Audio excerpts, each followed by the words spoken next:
కన్నుల జారిన కన్నీళ్ళు తడిపెను దేవుని పాదాలు. ఇప్పటి నుండి నీ కళ్ళు చూచును దేవుని కార్యాలు. కన్నుల జారిన కన్నీళ్ళు తడిపెను దేవుని పాదాలు.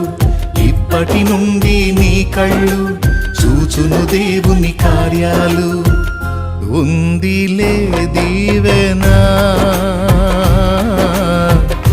ఎందుక వేదన, పొందిన యాతన దేవుడే మరచునా.